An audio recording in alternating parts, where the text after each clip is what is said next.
بسم اللہ الرحمن الرحیم۔ السلام علیکم۔ مزمل وائس آفیشل میں خوش آمدید۔ امجد صاحب نے ایک چھوٹی سی دکان سے بزنس شروع کیا تھا۔ ترقی کرتے کرتے شہروں میں امجد نام سے بڑی بڑی مارکیٹس بن گئیں۔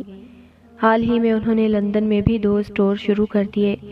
امجد صاحب کی کوئی ادا اللہ تعالیٰ کو پسند تھی جو اللہ ان کو نوازتا ہی جا رہا تھا، مگر امجد صاحب میں ایک خامی بھی آ چکی تھی کہ وہ غریب لوگوں کو اچھا نہیں سمجھتے تھے، بلکہ بڑے تکبر سے یہ کہتے تھے کہ یہ غریب لوگ گناہگار ہیں، اس لیے اللہ نے ان کو مفلس رکھا ہے، یہ مفلسی ان کے گناہوں کی سزا ہے۔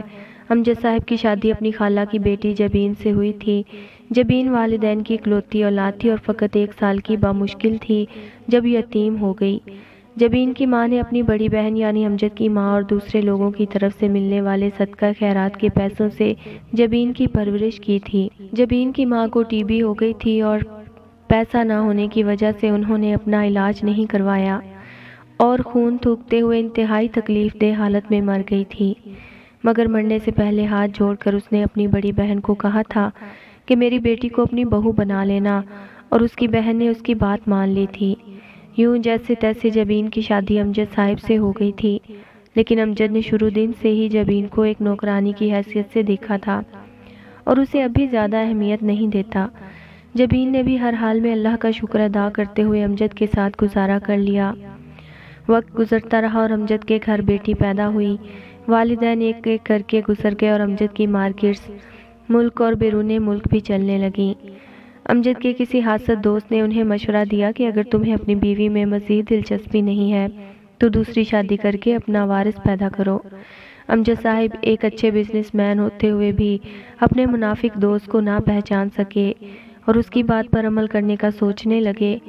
دوسری طرف امجد کی بیٹی ایمن بھی 17 سال کی ہو چکی تھی۔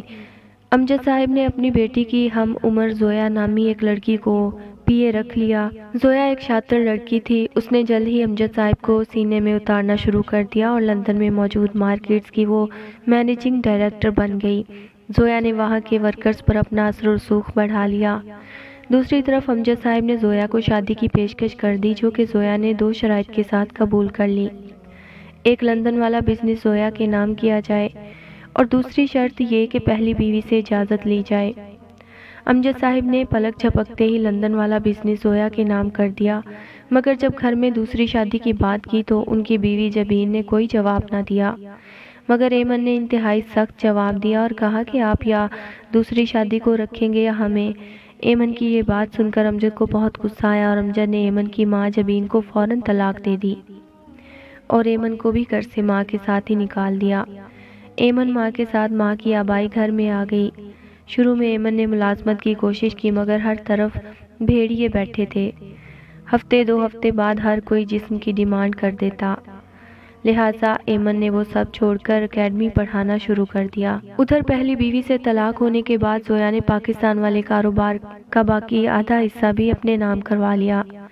جب زویا آدھے کاروبار کی مالک بن گئی تو اس نے امجد صاحب سے طلاق لے کر لندن میں اپنے ایک دوست کے ساتھ شادی کر لی اور امجد صاحب نے بینک میں موجود رقم سے شراب اور جسم خرید کر غلط کام کرنے شروع کر دیے۔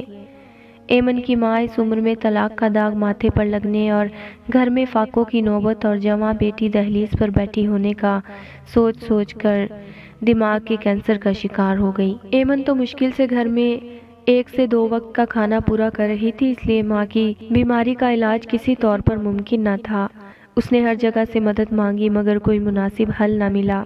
آخر ایک دلال نے ایمن کے جسم کے عوض اس کی ماں کے علاج کی حامی بھر لی، مگر ایمن نے انکار کر دیا۔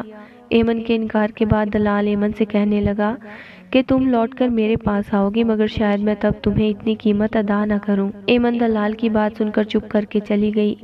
ادھر ایمن کی ماں کی تکلیف حد سے بڑھ گئی۔ ساری رات وہ درد سے چلاتی تھی۔ ایمن کی ماں کی تکلیف ایمن سے برداشت نہ ہوئی تو ایمن نے دلال کی بات مان لی، مگر اب دلال نے ایمن کو دبئی کے ایک ہوٹل میں بیچنے کا کہا اور کہنے لگا کہ تمہاری ماں کا علاج بہترین ہوگا۔ ایمن نے اپنے سامنے ماں کو بہترین ہسپتال کے پرائیویٹ روم میں داخل کروا دیا اور خود دلال کی بات مان کر دبئی کے ایک ہوٹل میں چلی گئی۔ دوسری طرف ایمن کا باپ امجد بھی اپنے دوست کے ساتھ دبئی میں عیاشی کرنے آیا ہوا تھا۔ امجد کو اس کے دوست نے بتایا کہ فلاں ہوٹل میں ایک 17 سالہ خوبصورت کنواری لڑکی آئی ہے۔ امجد اور اس کے دوست نے منہ بولی قیمت ادا کر کے لڑکی کو ایک رات کے لیے خرید لیا، اور جب مقررہ وقت پر وہ اپنے دوست کے ساتھ ہوٹل کے کمرے میں پہنچا تو سامنے اپنی بیٹی کو دیکھ کر حیران رہ گیا۔ اس کا جسم کانپنے لگا اور دل پر ہاتھ رکھ کر بیٹھ گیا۔